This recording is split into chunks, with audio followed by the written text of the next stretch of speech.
Neraca pembayaran internasional.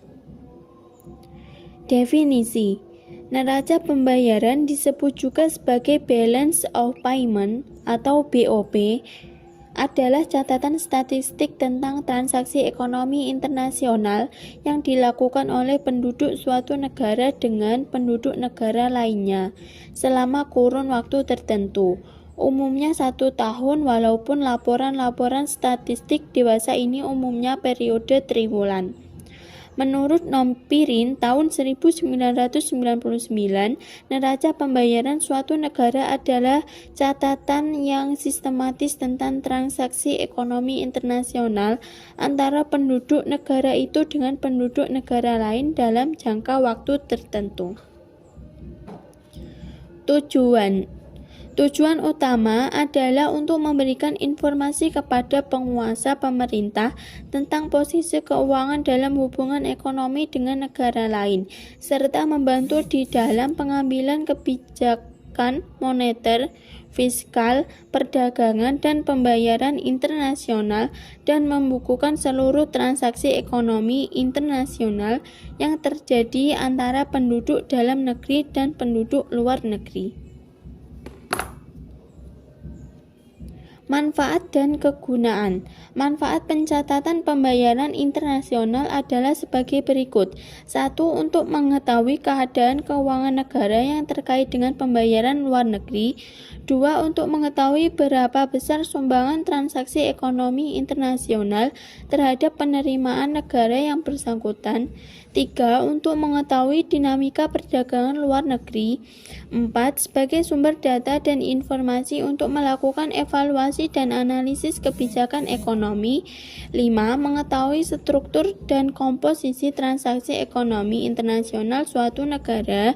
6. Mengetahui mitra usaha suatu negara dalam hubungan ekonomi internasional. 7. Mengetahui posisi keuangan internasional suatu negara. 8. Sebagai indikator yang akan dipertimbangkan oleh negara donor untuk memberikan bantuan keuangan.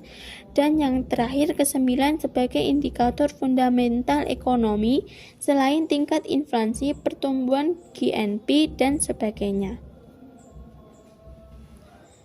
Struktur dasar 1 yaitu neraca lancar.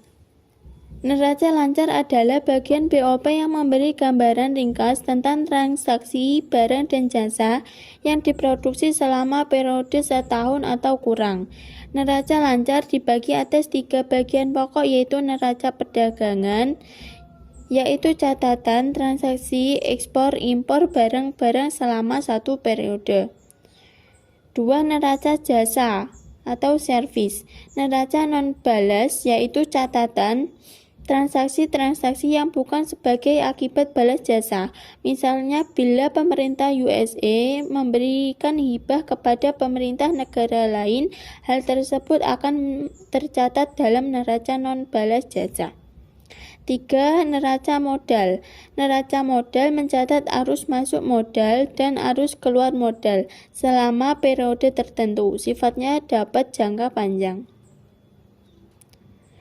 Struktur dasar 2. A. Neraca modal pemerintah atau official capital yang mencatat arus keluar masuk modal di sektor pemerintahan. B. Neraca modal swasta atau private capital yang mencatat arus keluar masuk modal sektor swasta atau dunia usaha. 3. Neraca penyeimbang atau settlement account.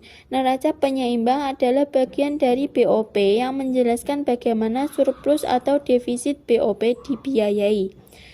4. Selisih perhitungan atau statistical discrepancy merupakan transaksi yang tidak tercatat dalam BOP karena adanya ketidaklengkapan informasi. Jenis transaksi ekonomi dalam BOP.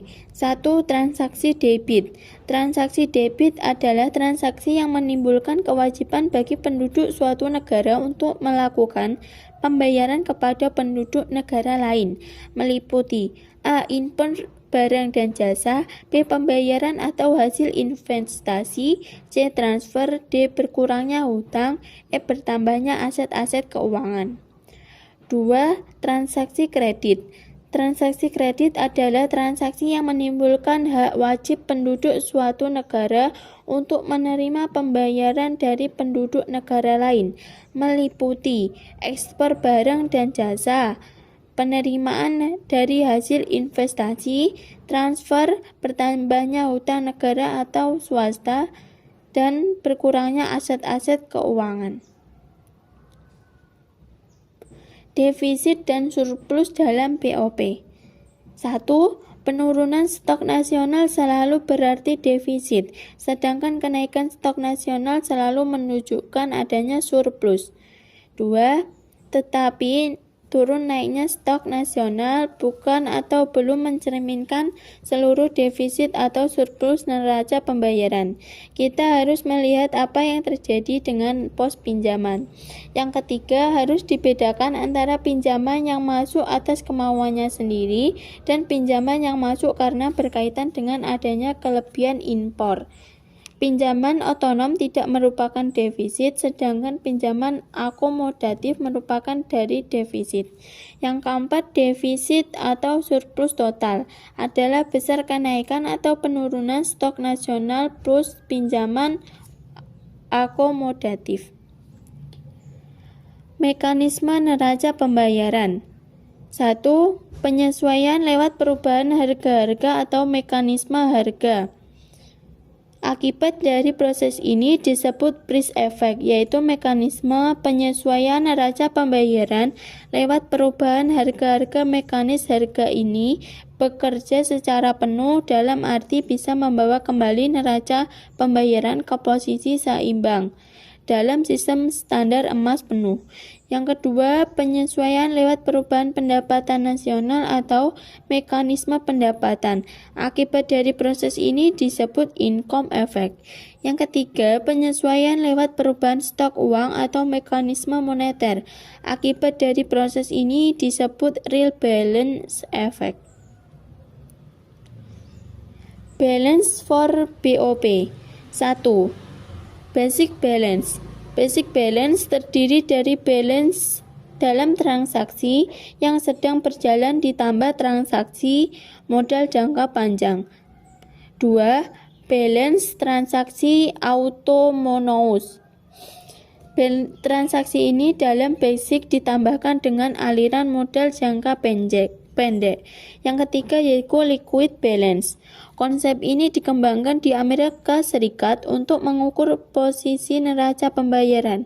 Perbedaannya dengan balance transaksi autonomous adalah di dalam perlakuannya terdapat pemilik kekayaan jangka pendek. Yang keempat, balance transaksi pemerintah jangka pendek. Konsep balance ini pun diperkembangkan di Amerika Serikat. Menurut konsep ini, neraca pembayaran terdiri dari penjualan basic balance, selisih yang diperhitungkan, dan rekening modal jangka pendek, atau sesudah dikurangi dengan modal Amerika jangka pendek yang dimiliki oleh lembaga-lembaga moneter negara lain. Sekian dari saya, kurang lebihnya mohon maaf. Wassalamualaikum warahmatullahi wabarakatuh.